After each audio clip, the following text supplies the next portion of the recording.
We're going to make over these items that I found while out thrifting recently. I can't wait to show you what I'm going to do with this. Let's get started.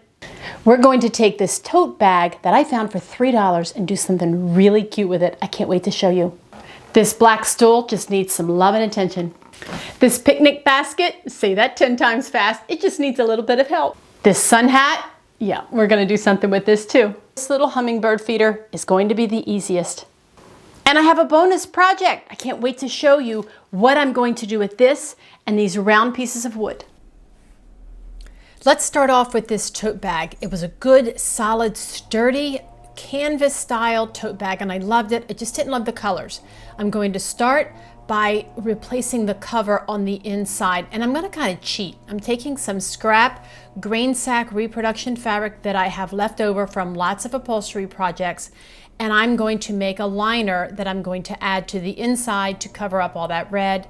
You can see here I'm making some pockets, like for my cell phone. I measured my cell phone and just did a rough cut.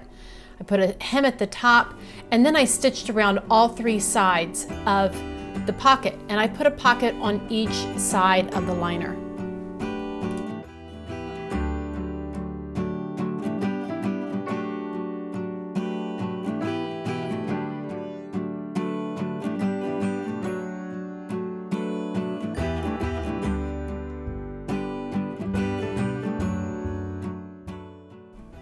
Once I was finished stitching the pockets on the inside, I stitched the two side seams with a pretty wide seam allowance of about 1 inch. And then I also folded it in half and made a crease. So here you see the side seams, there's the crease. I line up those two sections and then I can stitch across in the opposite direction to make a box end. The boxed end is going to make it as though this lining has always been there. You're not even going to be able to tell the difference of the lining that I've added with the lining that would have been there. Now you can see, I'm just really showing you the inside of it there. You can see that boxed end. The raw edges don't matter. None of that's going to show, and I'm going to have nice pockets to hold my phone and other things. So then in the meantime, I've got to do something about this bright colored bag on the outside. This is just not my thing. I'm using Dixie Belle's Boss. It's a blocking kind of stainer, so it's a primer, not a stainer, but it's going to cover, it covers stains, but it also covers bright colors like this. You can see I went outside of the line. So I just used a wet cloth really quick and I was able to wipe it off before it had dried. I was just really careful and I went down the edge along the red design on that tote bag. Let's talk about cleaning paintbrushes. I like to take care of my paintbrushes. They're very high quality and I want them to last a long time. So I use this scrubby soap. It's a gel citrus soap on one side and a Scrub Daddy material on the other side, and you just get the soap on there, you use the Scrub Daddy part of it, and then it just works the soap into the bristles. You rinse it out really well, and then I like to wrap it up with a paper towel, and I set it up at an angle so all of the water will run out of the paintbrush and it'll dry, and that brush will last me for years and years.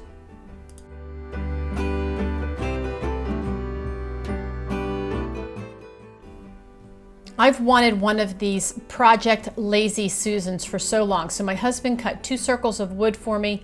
I purchased the hardware on Amazon. I'm going to link it down below. And then boom, I have this adorable, well, not really adorable, it's just a practical Lazy Susan that's really going to help with my projects. Now, you might be wondering how I attach that hardware. I'm going to leave a link to a video that teaches how to do this down in the description.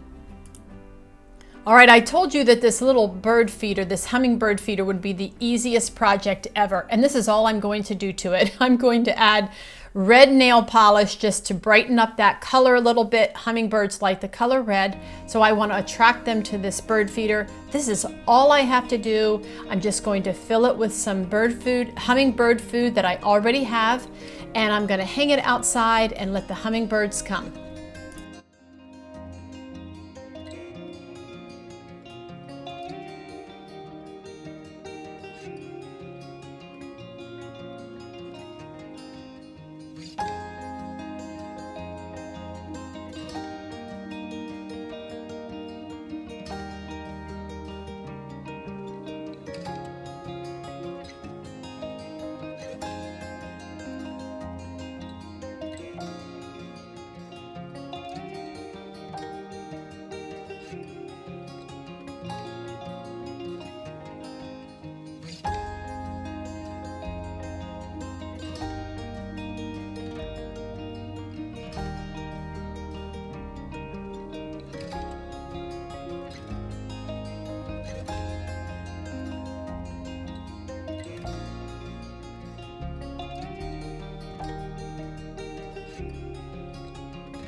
straw hat. I think we got it at a yard sale for about $1. It's torn, you see there, but I'm not worried about that. Now, I don't like the black and white ribbon, but I do have this scrap of fabric. It's a toile fabric that I use to reupholster a footstool.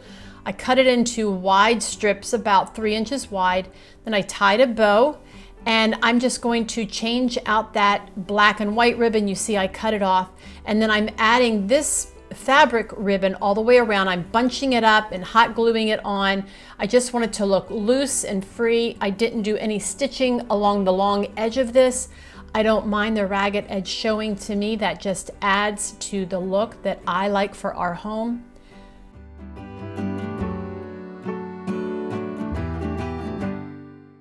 When I got the ribbon all the way around, I added the bow and I glued it on, and I glued it in a way to hold that bow kind of open. You'll see that.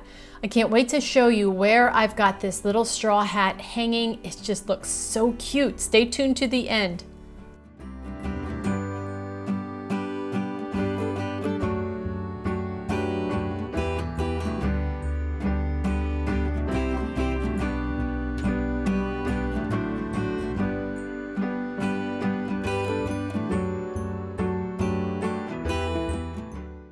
Let's get back to this bag. So I'm going to paint this bag with Terra clay paint. This is a wonderful new paint put out by Dixie Belle, and it is water soluble. You can do so much with this paint, and I'm just going to start with fabric. Yep, you can paint over fabric.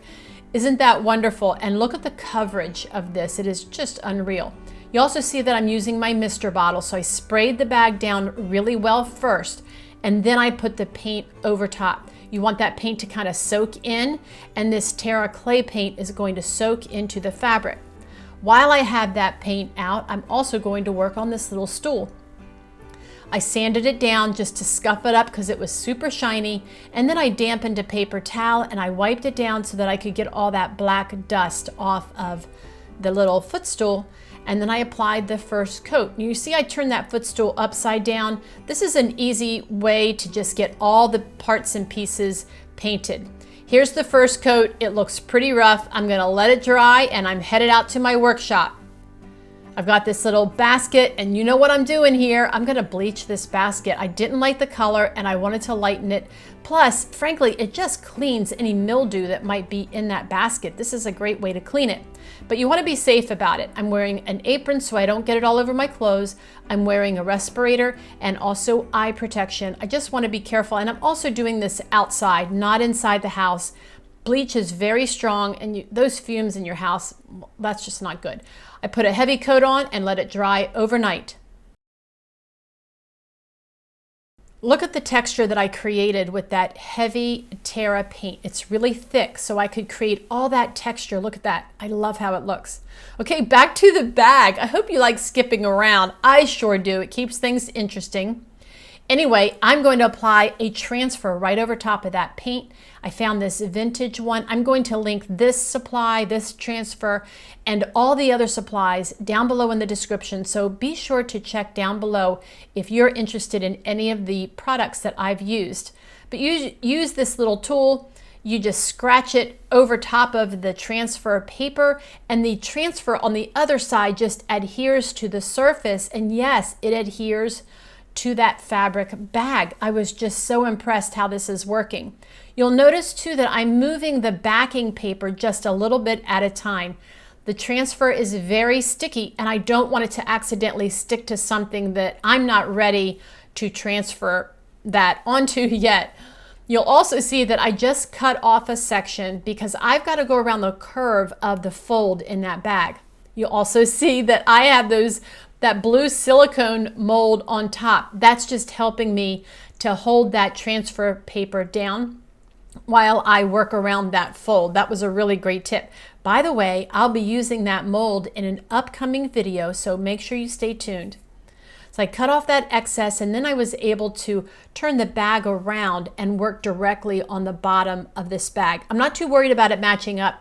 It's the bottom and it's okay. You also see here, you're gonna also see a lot of things, aren't you? But I'm cutting out that butterfly because I have a plan, look at that, for that butterfly. Let's go ahead and use it. I cut around the butterfly to get, you know, the excess away. And then I could just place it right over top of this, the transfer, and I was just able to add to it. So don't throw the bits and pieces away of a transfer. Save them, because you could use them on other projects or as an addition to whatever project you're working on. Now look here, I am using a small artist paintbrush and that same Terra paint to soften the edges of the transfer. I don't like the straight line that shows on the transfer where it stops and starts. You can see it there. So if you take paint and just run over it, it kind of fades it into the background a little better. Okay, I'm getting ready to use peel and stick paper, and this is the worst part of it. It's getting the backing away. If you have a great tip for getting this stuff started, please let me know down in the comments. I always struggle with doing this with peel and stick paper, but I love to use it, and especially on a little stool like this. This is going to be so easy and so quick. So these were scrap pieces that I had from another project that I had saved, and I'm just going to take them right over the top of the step, part of the step stool. I'm carefully cutting so that I can fold it just like gift wrapping. Like, you want to be neat around the corners and everything, so I'm just folding it and as I go and tucking it in and, you know, all of that stuff just to make it look nice and neat. Now check out those scissors. They're so pretty. They are my favorite scissors. If you need a pretty pair of scissors, I'm going to link them down below. Back on that tote bag, we're going to protect the transfer, and I'm using Terra Tough. It is a sealer for Terra paint. It has to be sealed. The paint does definitely, and so does that transfer. So I put 2 coats over the whole thing, and I allowed it to dry overnight between coats. Now this little step stool is adorable, but I like things to be distressed, so I'm taking my X-Acto knife and just kind of scraping away areas where it looks good, distressed. And then I'm going to use the same Terra Tough sealer over top of this Terra paint. You have to seal this paint because it is water soluble, and you've got to seal it to preserve the paint.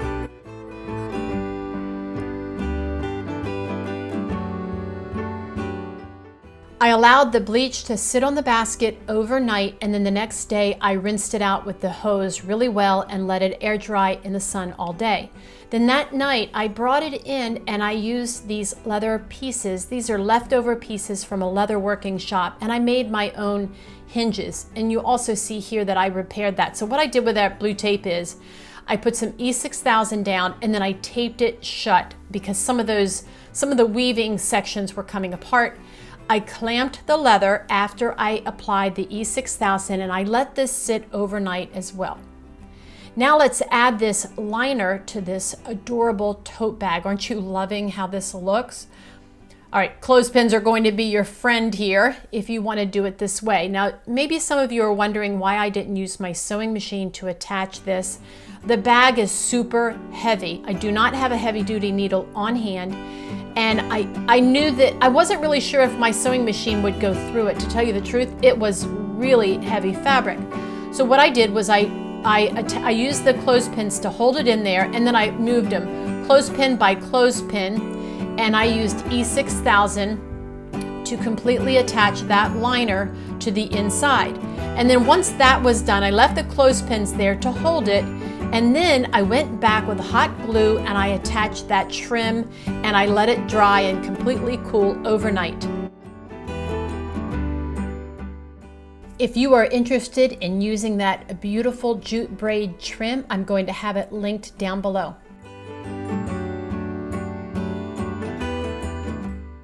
I let that E6000 dry overnight on the new hinge that I made for that basket, and then I trimmed away the excess. I'm really happy with how this turned out.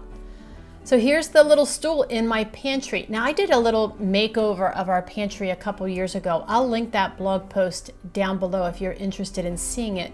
But here's this little step stool. It's going to be great for when I need to reach up high. It's just going to be right there ready for me, and it's not really in the way. It looks so good in my pantry.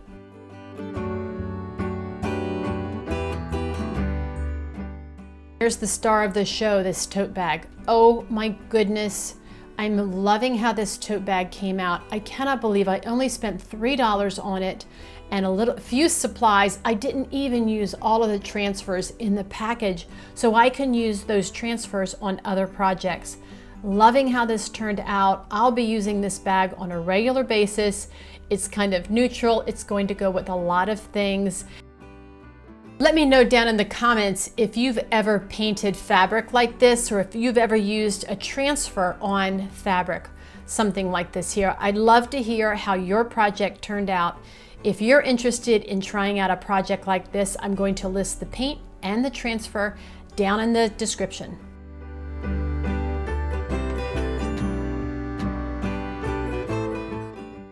I thought it would be fun to just show you what I used this tablecloth for. Yep, that's a tablecloth. I bought it at a thrift store a few videos back. I'll link it down below so you can see it. And I just love the tone-on-tone design that it had, like in a checkered kind of pattern. So I thought, well, what am I going to do with it? And I thought it would look good as a tablecloth. I had to turn it sideways because it is small. It's 72 by 72 because it's a tablecloth, but it's going to work out for this. It's going to lighten up my dining room just by having that white reflecting off the light. I added my collection of brass candlesticks that I've been slowly curating and some pretty hydrangeas from our yard. And I think it makes just a really pretty arrangement. Now stay tuned because I'm not quite finished with that arrangement yet.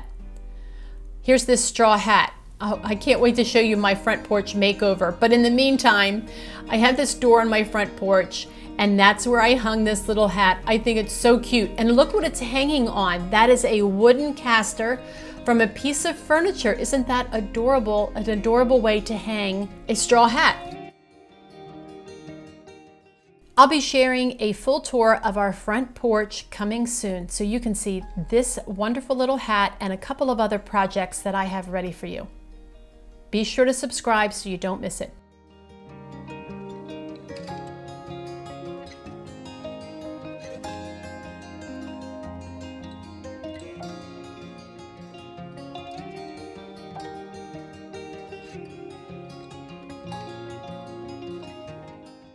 After looking at the ironstone pitcher filled with the hydrangeas, I decided I didn't like it. So I grabbed an ironstone dish instead.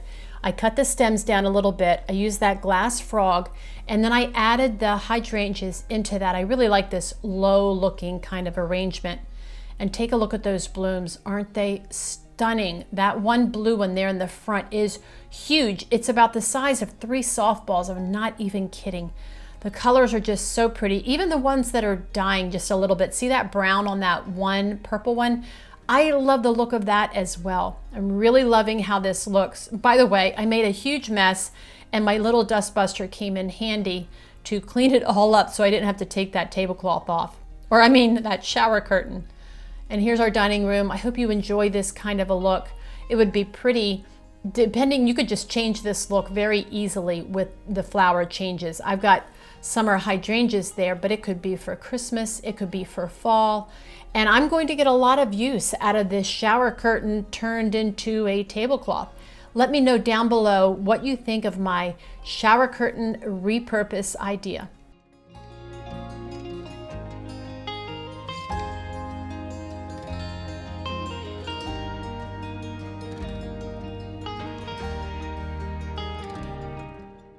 Here is a peek into my office and my sewing room. This is where I do a lot of my projects that you just watched me here.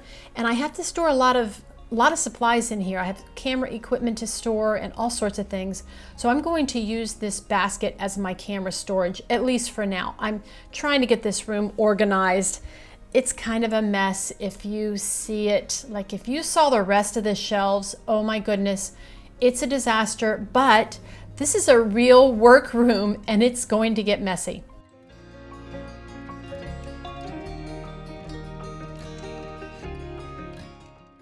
Keep watching the video. I have some bloopers at the end, but in the meantime, thanks for watching, and we'll see you next time.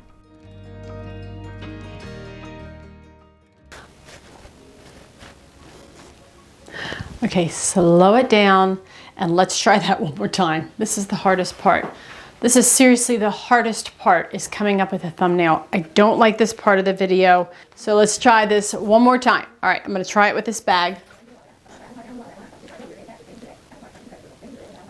I've got to turn the music off. I have Alexa playing the music, and I can't have Alexa playing the music. Okay, that's a good one. And then we're gonna take one at a time. It was $3, I couldn't turn it by. Scratch that, do it over again. This picnic basket, it just needs a...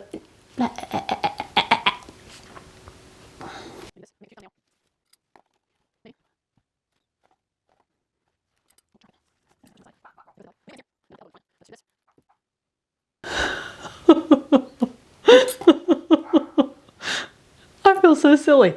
I'm 60. What am I doing? Seriously? Ha! Okay, so that's always the interesting part, is making a thumbnail. Oh my goodness, it's the weirdest thing I do all week.